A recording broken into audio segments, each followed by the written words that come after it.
గోల్కొండ మన రాష్ట్రం మన TV. Please subscribe Golconda TV. For more updates bell button పై క్లిక్ చేయండి.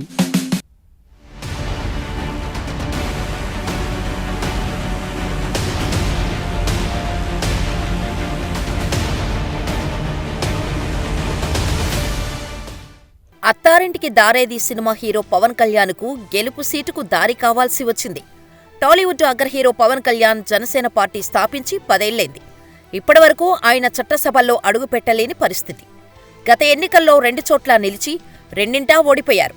దీంతో ఈ దఫా ఎన్నికలను ఆయన ప్రతిష్టాత్మకంగా తీసుకున్నారు. టీడీపీతో పొత్తు కుదుర్చుకోవడానికి ప్రధాన కారణం తాను గెలిచి చట్టసభలో అడుగుపెట్టేందుకే. టీడీపీతో పొత్తు పెట్టుకోవడానికి ఆంధ్రప్రదేశ్ భవిష్యత్తు ఇతరత్రా డైలాగ్స్ జనాన్ని మోసగించడానికే తప్ప మరొకటి కాదనే బలమైన విమర్శ ఉంది. టీడీపీ జనసేన పరస్పర రాజకీయ ప్రయోజనాల రీత్యా 2 పార్టీల మధ్య పొత్తు కుదిరింది. ఇంతవరకు బాగానే ఉంది. పవన్ గెలుపునకు నమ్మకమైన నియోజకవర్గం కావాల్సి వచ్చింది. గత ఎన్నికల్లో పశ్చిమ గోదావరి జిల్లా భీమవరం, విశాఖ జిల్లా గాజువాకలో ఆయన పోటీ చేసి ఓడిపోయిన సంగతి తెలిసిందే. ఈసారి ఆయన గాజువాకను వదిలేశారు. భీమవరంలో పోటీ చేయటానికి దాదాపు ఆయన సిద్ధమయ్యారు. చివరి నిమిషంలో తప్పుకొని టీడీపీ ఇన్ఛార్జ్ పులిపర్తి రామాంజనేయులను నిలబడాలని ఆయన కోరడం చర్చనీయాంశమైంది. దీంతో ఆయన పిఠాపురంలో నిలబడతారనే చర్చకు తెరలేచింది. పిఠాపురం టీడీపీ ఇన్ఛార్జ్ వర్మ అడ్డం తిరిగారు. ఈ నేపథ్యంలో పవన్ కళ్యాణ్ పోటీపై ఉత్కంఠ నెలకొంది. పవన్ కళ్యాణ్ అసెంబ్లీతో పాటు పార్లమెంటుకు పోటీ చేస్తారని పెద్ద ఎత్తున ప్రచారం జరుగుతోంది. అదే జరిగితే రెంటికీ చెడ్డ రేవడి చందమవుతుందని అంటున్నారు.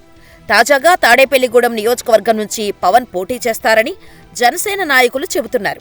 ఇలా రోజుకొక నియోజకవర్గం తెరపైకి వస్తుంది. ఆ వెంటనే సీఎం జగన్ అక్కడ మోహరింపచేశారని, ఓడిపోతారంటూ మరో నియోజకవర్గానికి వలస వెళ్తున్నారు. అందుకే పవన్ నమ్మకంగా గెలిచే నియోజకవర్గం కావాలని జనసేన నేతలు కోరుతున్నారు.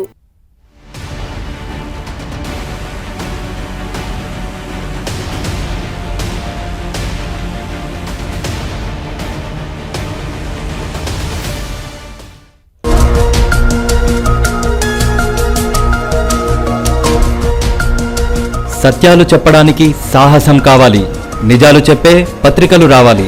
నిజం మా నైజం. మెట్రో పక్క తెలంగాణ దినపత్రిక.